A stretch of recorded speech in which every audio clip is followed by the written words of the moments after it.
familia, buenos días, bendiciones. Espero que te encuentres súper bien.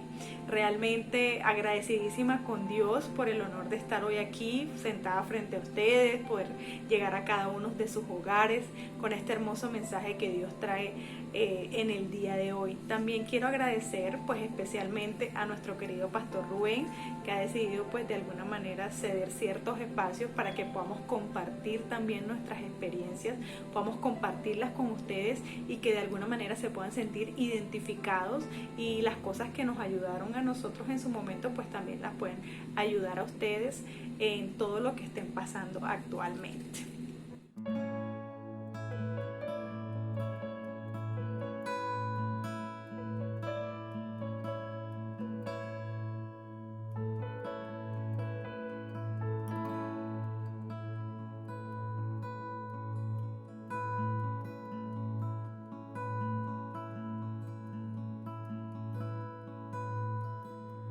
Dios, bienvenido a este lugar, y en nuestra adoración venías tu voluntad. Dios, te queremos conocer con tu fuego abrasador. Ven y muévete otra vez. Espíritu,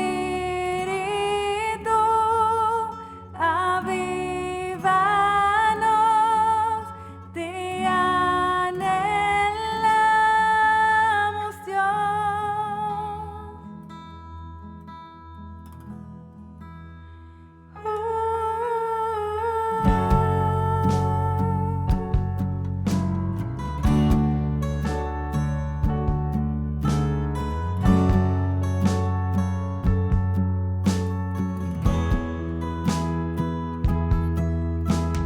Y ante tu gloria y majestad, sabemos que estás para darnos libertad.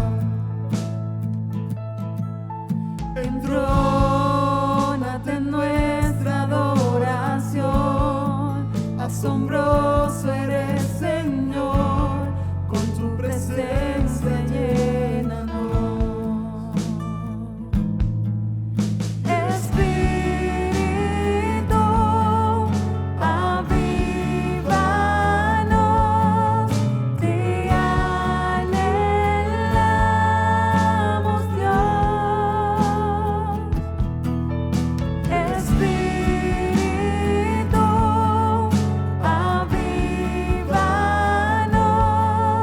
te anhelamos, Dios. Espíritu, avívanos, te anhelamos, Dios. Espíritu, avívanos, te anhelamos,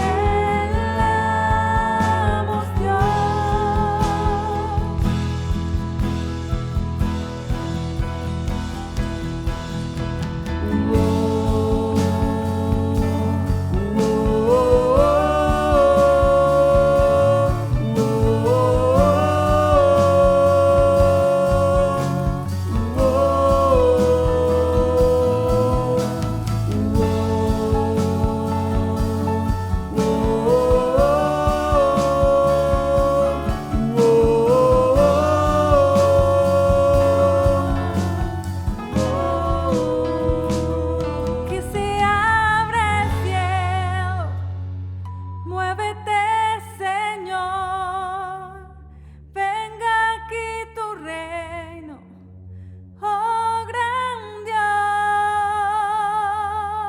Que se abra el cielo, muévete, Señor, venga aquí tu reino, oh gran Dios. Que se No hay abra el cielo cielo cerrado se abre, Muévete, tu reino se Señor. mueve aquí, Venga aquí y en tu ti reino. está nuestra esperanza. Oh gran Dios, oh gran Dios. Que se No hay cielo abre. cerrado, se abre, Muévete, tu reino se Señor. mueve aquí, Venga aquí y en tu ti reino. está nuestra esperanza. gran Oh gran Dios, oh gran Dios. No hay cielo cerrado, se abre, tu reino se mueve aquí, en ti está nuestra esperanza.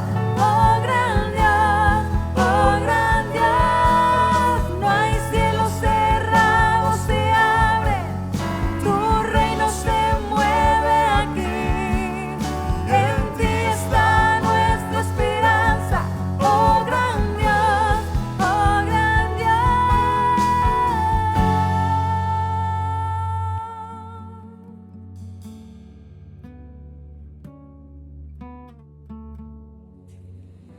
Primero que todo, sé que tal vez te sorprendiste un poco con el título del mensaje y quiero decirte que personalmente en su momento también me sorprendí en el momento que Dios lo trajo a mi vida.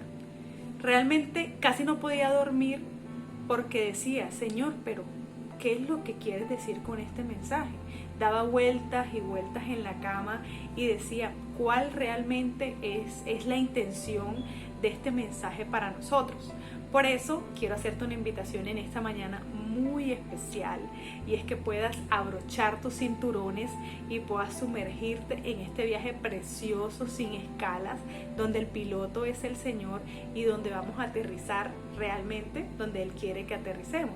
Por eso es importante que puedas disponer tu corazón, que puedas tener apuntes. De pronto me gusta mucho que podamos tener apuntes y podamos ver todas las perspectivas de lo que Dios quiere enseñarnos en el día de hoy. ¿Vale? Primero que todo, para comprender realmente este mensaje y lo que Dios tiene para nosotros, es importante que primero lo podamos ver desde un entorno físico, desde un aspecto físico. Generalmente, un escondite es un lugar retirado, es un lugar secreto diseñado para esconder a algo o esconder a alguien. Cuando una persona decide esconderse, generalmente está obedeciendo a un gran temor que siente hacia algo o siente hacia alguna persona. Es cuando realmente decide salir del radar cotidiano. Algunas veces por unos días, otros cambian de identidad y se esconden para siempre. Un ejemplo de esto, claro, puede ser la terrible guerra que vivimos aquí en nuestro país, que fueron más de 50 años de guerra triste, infame, realmente traumática, en la que sufrimos mucho todos los colombianos. Pero en esta guerra, grupos al margen de la ley se sumergieron en las espesas selvas colombianas, tratando de no ser hallados por los bloques de búsqueda de la seguridad nacional. Ellos lo que hacían generalmente en esos lugares eran construir infraestructuras que les permitieran pasar desapercibidos ante esta situación. ¿Qué hacían? Construían búnkers, construían túneles, construían cuevas, construían cavernas, todo tipo de infraestructuras que les permitiera que no fueran detectados por los radares que constantemente estaban pasando por encima de ellos con los bloques de búsqueda. Realmente el motivo o de pronto la intención principal de esto era no ser encontrados. Básicamente los escondites, tarde o temprano, se terminan convirtiendo en una zona de confort de una persona. Se terminan convirtiendo en ese momento en el que la persona se siente cómodo, se siente aparentemente, es una comodidad momentánea, en lo que se siente cómodo porque no está afrontando la situación que le espera cuando sale de ahí. En ese momento esas personas o esos grupos pues no querían ser hallados porque no querían comparecer ante la justicia. Así mismo sucede cuando una persona se esconde de algo o de alguien, se esconde de alguna situación porque no quiere tal vez enfrentarla en ese momento o no quiere salir de ahí. Por eso se convierte básicamente en una zona de confort. Pero más allá de hablarte de un aspecto físico, esta mañana quiero hablarte del entorno espiritual. qué es lo que Dios trae a tu vida en esta mañana. Déjame decirte que lo anterior que hablamos, el ejemplo anterior que te puse, no está muy alejado a lo que vivió el pueblo de Israel por muchísimos años. Permíteme que me puedas acompañar al libro de Jueces, capítulo 6, versículo del 1 al 3. Y dice así: los hijos de Israel hicieron lo malo ante los ojos de Jehová, y Jehová los entregó en manos de Madián por 7 años.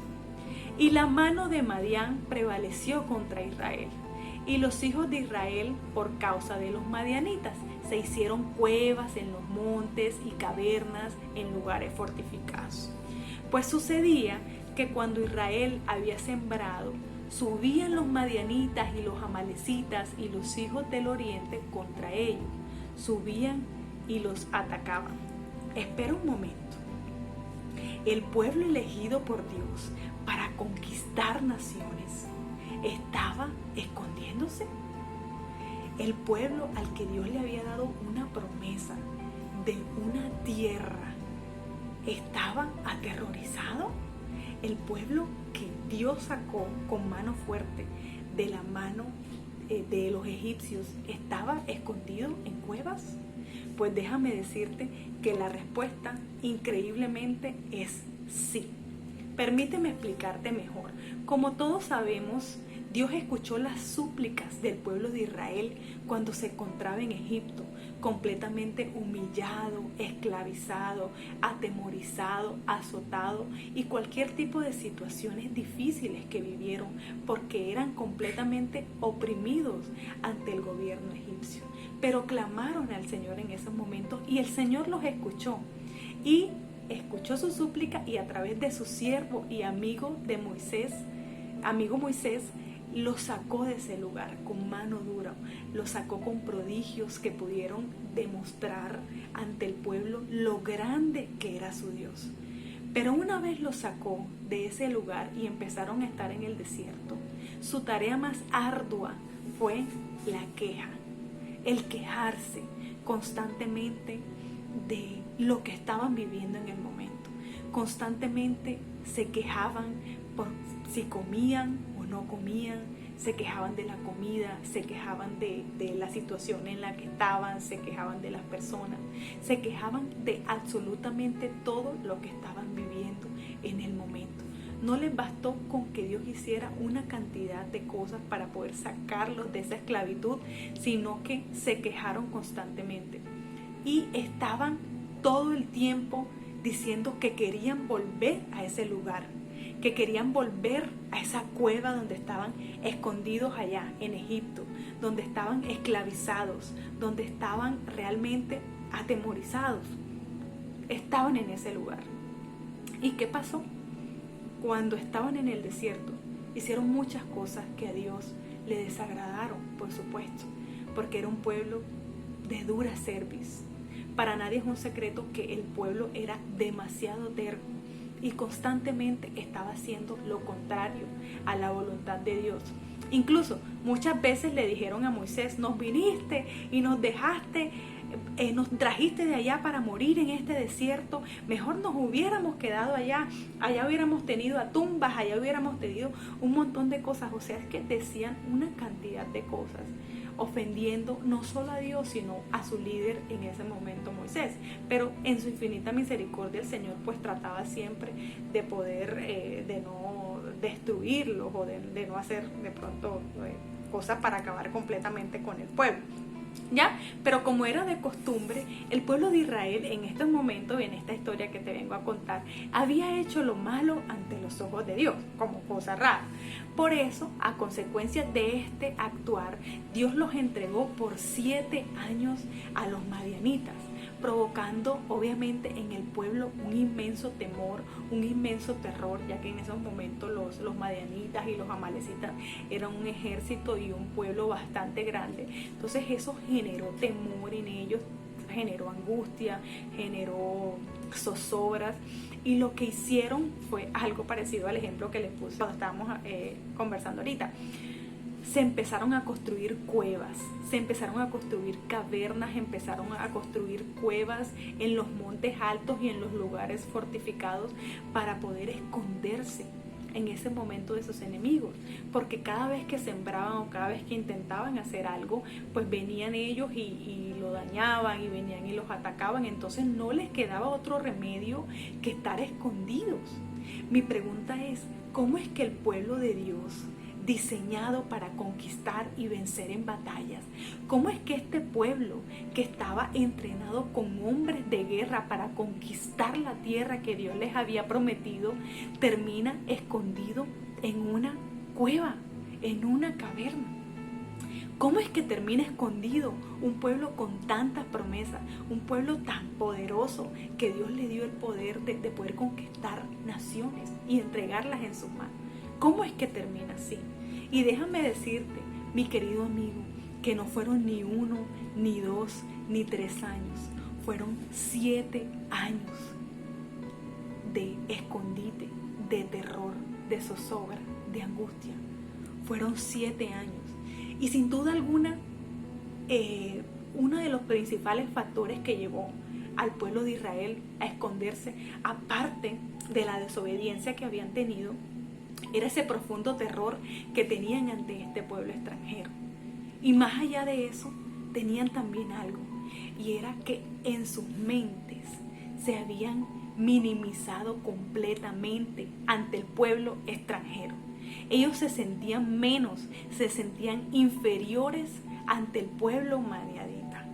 Ellos en esos 7 años, mi querido amigo, se olvidaron de ese Dios que había abierto el mar rojo para que ellos pasaran en seco. Se habían olvidado de ese Dios que los había sacado con mano dura de Egipto, de ese Dios que los había suplido en el desierto. Se olvidaron en esos 7 años de ese Dios todopoderoso que los había ayudado.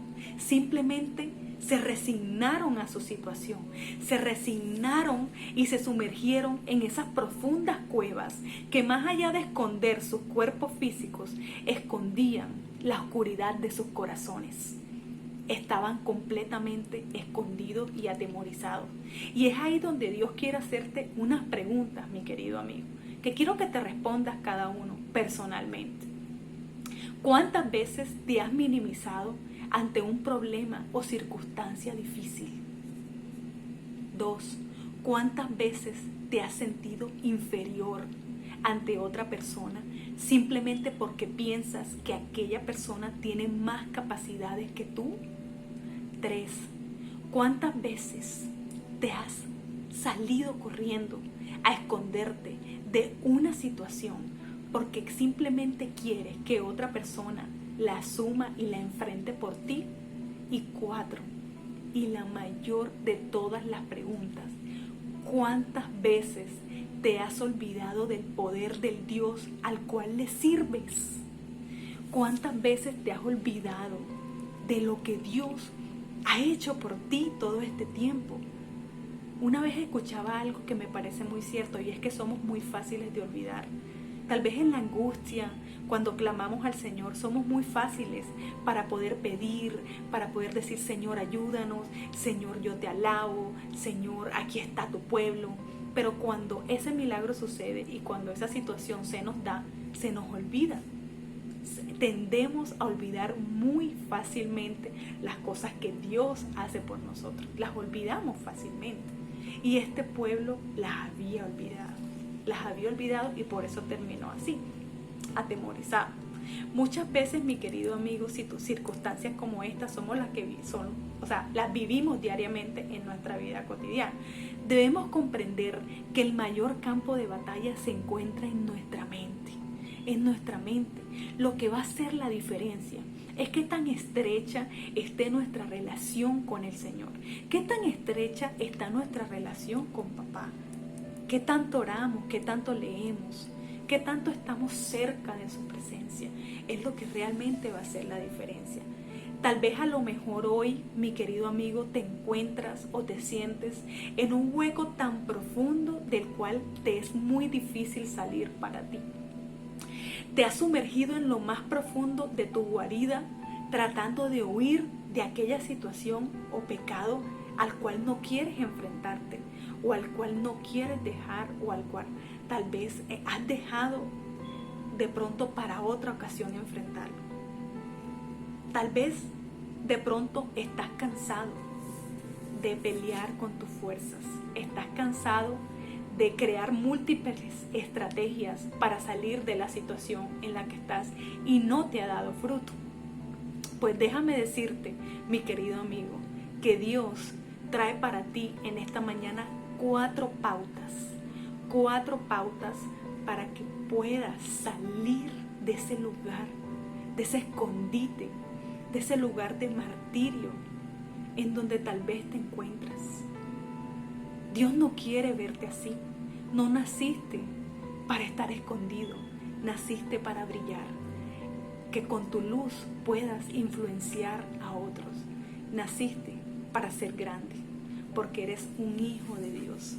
Por eso quiero que apuntes en tus libretas estos 4 puntos que Dios trae para tu vida.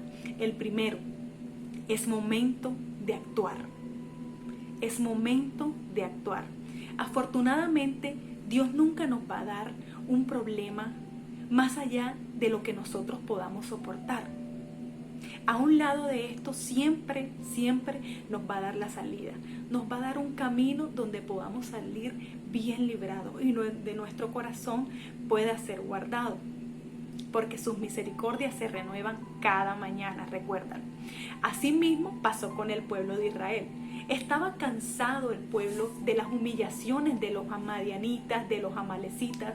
Estaban cansados de esa humillación que recibían. Y el pueblo clamó a gran voz.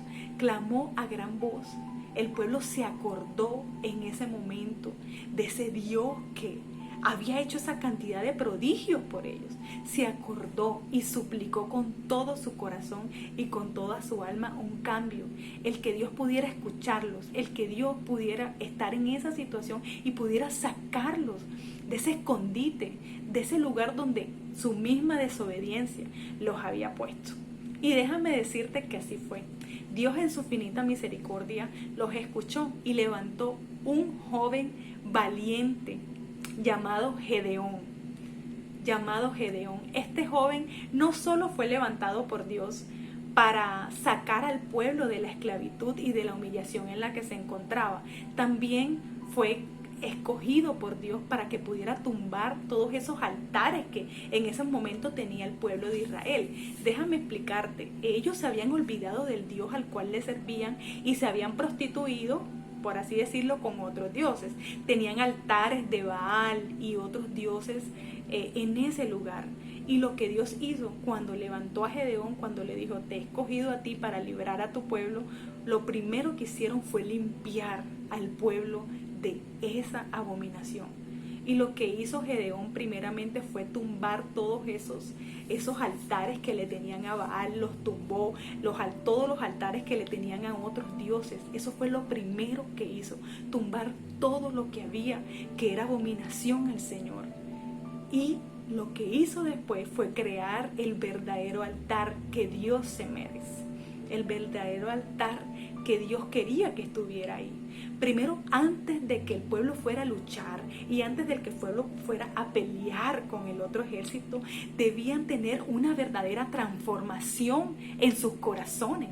El pueblo tenía que ser transformado en su interior y tenía que reconocer que no era ningún Baal ni era otro Dios, que era el Dios, el Rey de Reyes y Señor de Señores, quien lo iba a sacar de esa situación. Por eso es necesario, mi querido amigo, y me quiero detener un poquito acá, es necesario que tú tienes que derribar todos esos altares que tienes en tu corazón, llámese pecado, llámese cualquier circunstancia negativa que Dios te está pidiendo hace rato que le entregues y no le has entregado. Es necesario que puedas derribar todos esos altares que no le pertenecen a Dios.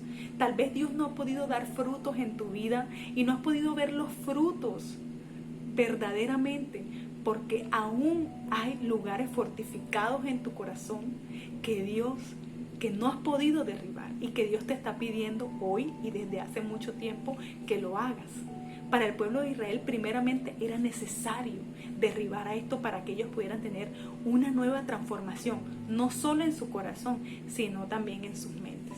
Una vez pasó esto, mi querido amigo, cuando derribaron todo eso, el pueblo de Israel decidió actuar, decidió levantarse de la situación en la que estaban y dijeron, bueno, vamos a sacudirnos el polvo, vamos a sacudirnos la tierra, vamos a levantarnos y vamos a luchar. Vamos a luchar con la nueva confianza que ya Dios les había entregado. Vamos a luchar por nuestro pueblo, vamos a luchar por nuestra libertad. Vamos a actuar conforme a lo que Dios nos diga que hagamos. Y así fue. Cuando ellos decidieron actuar bajo la bendición de Dios, Dios le dijo a Gedeón que escogiera 300 hombres. No es que en el pueblo de Israel no hubieran más hombres para luchar, claro que sí lo habían, pero Dios, en su infinita misericordia y en su infinito poder, dijo, no vaya a ser que si van más hombres a esa guerra, el pueblo de Israel vaya a decir, no, es que nosotros nos liberamos por nuestra propia mano, es que nosotros fuimos los que luchamos y entonces por eso fue que nos pudimos salir de las manos de los madianitas y de los amalecitas.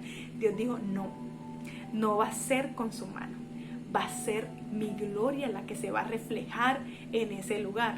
Por eso en ese momento le dijo a Gedeón que escogiera solo 300 hombres. Y déjame decirte que cuando ellos iban a ir a esa batalla, ellos no se iban a encontrar ni con 3 o 4 gatos por ahí, o 5 o 6 personitas que estaban por ahí sin entrenamiento o nada. Era un ejército demasiado grande y te lo quiero explicar para que puedas tener una idea o puedas tener una visión de a lo que se estaban enfrentando en ese momento.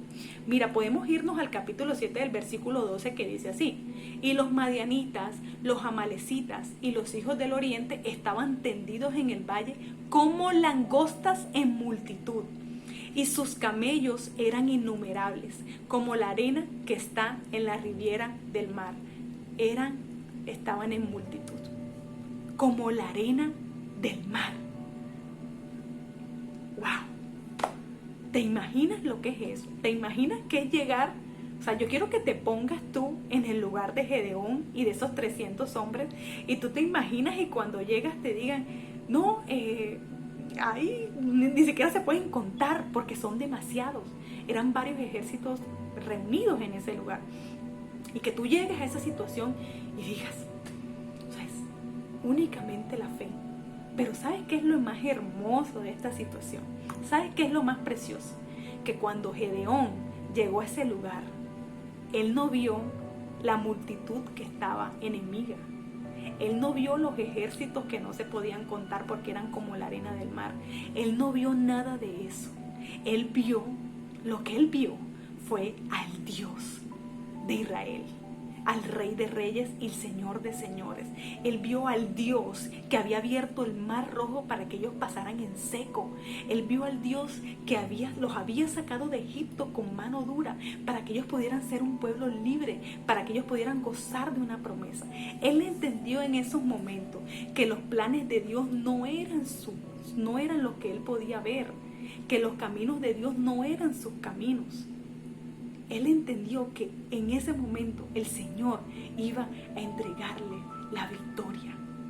¿Qué hubiera pasado si el pueblo de Israel escoge a Gedeón? Si Dios escoge a Gedeón, pero Gedeón se queda quieto y el pueblo de Israel se queda ahí esperando a ver qué pasa. Vamos a esperar a ver qué pasa con los madianitas, vamos a esperar a ver qué pasa con los amalecitas. ¿Qué hubiera pasado? No, ellos decidieron actuar. Ellos decidieron actuar y en el momento que llegaron a esa guerra, ¿sabes qué? Los vieron chiquitos porque ya sabían que Dios les había confirmado que la victoria era suya. Es importante la forma en cómo vemos nuestros problemas, en cómo vemos las circunstancias. A veces las ves demasiado grandes, pero hoy es el momento y esta mañana es el momento para que dejes de decirle a Dios cuán grandes son tus problemas. Empieza a decirle a tus problemas cuán grande es tu Dios. Empieza a decirle a tus problemas y a declararles que tu Dios es el Rey de Reyes y Señor de Señores. Empieza a declarar con tu boca y empieza a tener un cambio de mentalidad. Cuando tú tengas un cambio de mentalidad y cuando verdaderamente reconozcas el poder de Dios, es cuando tú vas a empezar a ver la situación de una manera distinta. Todo depende de cómo lo veas. Recuerdo cuando Moisés mandó a los espías a ver, en Números, creo, a ver la tierra prometida, que fueron unos espías, y cuando regresaron, 10 de ellos trajeron un reporte malísimo, porque cuando fueron a la tierra, llegaron y le dijeron al pueblo: es que allá hay gigantes, es que ese pueblo hay demasiada gente, nos van a acabar. Nosotros nos sentimos como langosticas ahí delante de ellos. Pero solo 2 personas que tenían el espíritu así tal cual como el de Gedeón, Josué y Caleb, dijeron: no, esta es la tierra que Dios nos prometió, vamos a ir en posesión de ella, vamos a conquistarla, ya la victoria se nos fue dada, nosotros podemos, somos más que ellos.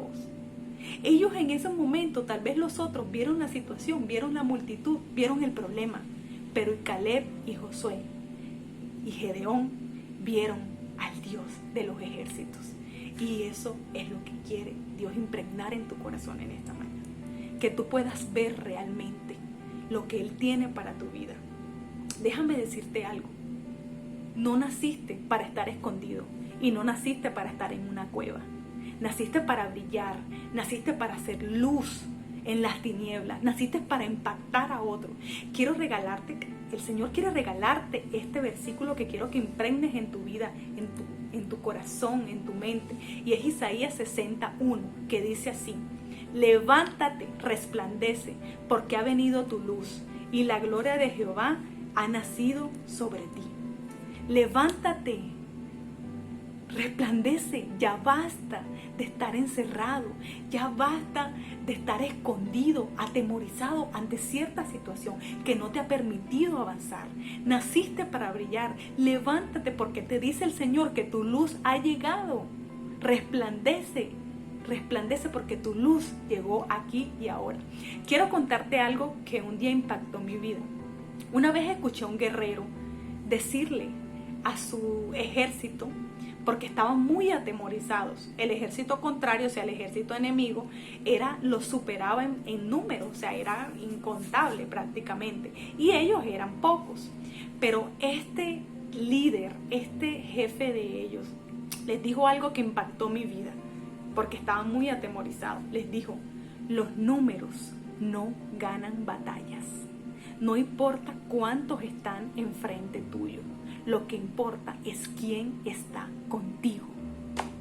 Y quien está contigo, mi hermano, es el Señor de señores, Jehová de los ejércitos. Ese es quien está contigo. Segundo, es momento de depender. Es momento de depender. El cristiano que verdaderamente ha nacido de nuevo depende completamente de Dios. A un lado dejamos nuestra actitud autosuficiente. Ese lema de que nosotros hacemos las cosas porque queremos, porque las hacemos con nuestras manos y que las hacemos por nuestra cuenta. Es necesario que muramos a esa actitud autosuficiente y que Él crezca en nosotros, que entendamos que separados de Él nada podemos hacer. Es momento de depender. Yo te digo algo, mi querido amigo. Cuando Gedeón llegó con ese ejército, con esos 300 hombres ante ese ejército, ¿tú crees que ellos iban dependiendo de la espada que tenían en la mano? Ante un ejército que no se podía ni contar porque era como la arena del mar.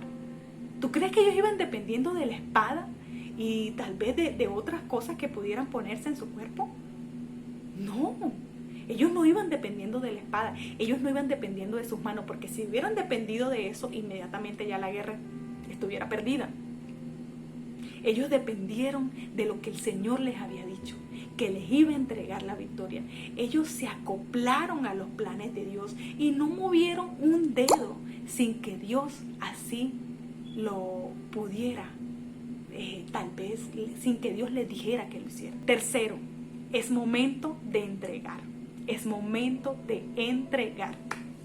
Este paso es clave y fundamental, porque nada podemos hacer si nos mantenemos cargados, cansados, si nos mantenemos con un yugo acá que no podemos ni siquiera, no podemos hacer nada por ese yugo que tenemos acá. Déjame decirte algo, no sé si a ti te pasa, pero regularmente yo soy una de las personas que yo me cargaba muy fácilmente, y es algo que el Señor todavía está trabajando en mí. No voy a decir que no lo hago en estos momentos, pero ya lo hago mucho menos. Que cuando cualquier familiar me llamaba, o cualquier amigo que tenía un problema de pronto grave, y yo enseguida tomaba ese problema y lo abrazaba y lo lloraba y me acostaba con él, y con la almohada y el problema aquí, la almohada aquí, y yo acostada, mejor dicho, hacía de cuanta cosa. Yo era la que estaba sufriendo. O sea, sufría más yo que la otra persona. Y eso no quiero decir, y no quiero que me malentiendas, que nosotros no sintamos los problemas y las situaciones de nuestros familiares, de nuestros amigos. No quiero decir eso. Quiero decir que la importancia de esto es que nosotros podamos llevar esos problemas de otras personas, incluso los de nosotros, y entregárselos al Señor. Es importante entregarlo, porque tal vez con esa carga que tenemos de nosotros y de nuestros familiares es muy difícil que podamos avanzar, porque estamos completamente cargados. Mira, hay algo hermoso que dice el libro de Mateo, y es que dice así: venid a mí todos los que estéis trabajados y cargados, y yo os haré descansar. Es momento de descansar. Tal vez no has podido hacerlo, no has podido salir de ese escondite, o no has podido salir de esa cueva porque te ha costado entregar. Te ha costado entregar esa situación, ese pecado, esa circunstancia que no te deja tranquilo. No la has podido entregar, pero eso es consecuencia de no poder reconocer el poder, realmente el poder que tiene Dios para solucionarlo. Eso es consecuencia de eso. Por eso en esta mañana el Señor te invita, te hace una invitación muy especial a que tú puedas entregar, a que tú puedas decir: Señor, aquí está mi yugo, haz ligera mi carga. Eso es lo importante, de que tú puedas reconocerlo y que tú puedas sacarlo y que tú puedas decir: ok, aquí te entrego, Señor. Porque para muchas personas se les es difícil de entregar, y se los digo porque soy una de ellas, pero Dios ha tratado poco a poco esa parte en mí, y he podido poco a poco salir adelante y de pronto no cargarme tanto con situaciones mías o de otras personas. ¿Ya? Cuarto, es momento de obedecer. Esto me encanta. Este paso me encanta, y creo que es el principal de todo. Es momento de obedecer, mi querido amigo. Este fue uno de los pasos que más le costó al pueblo de Israel. Les costó demasiado, porque como les conté anteriormente, constantemente estaban haciendo lo malo ante el Señor. Constantemente estaban yendo en contra de lo que Dios quería para ellos. Se les hizo, mejor dicho, súper difícil poder obedecerle a Dios. Déjame decirte algo: la obediencia, mi amigo, es uno de los principales pilares de tu relación con Dios. Es momento de actuar, es momento de depender, es momento de entregar, y es momento de obedecer. Deseo, mi querido amigo, que a través de esto puedas, con la ayuda del Señor, enfrentar esa situación que te ha mantenido en ese lugar.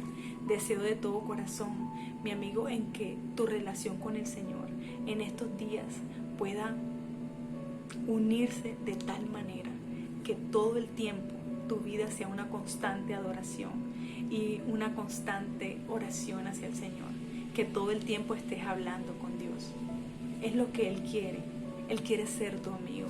Mi querido amigo, te mando muchos saludos, muchos abrazos. Espero que realmente esta palabra haya impactado tu vida, porque Dios así lo ha enviado a ti, que haya caído en una tierra fértil que dé muchísimos frutos. No olvides seguirnos en todas nuestras redes sociales, en Facebook, en YouTube, en Instagram, como Plenitud. Aquí abajito van a aparecer todas nuestras redes sociales. Suscríbete a nuestro canal. Tenemos muchas actividades los lunes, los martes, los jueves, muchos mensajes y mucha actividad para que puedas nutrirte y puedas realmente ir acoplándote poco a poco al plan de Dios que tiene para tu vida. Te mando muchos abrazos, bendiciones para ti, para tu familia. Chao.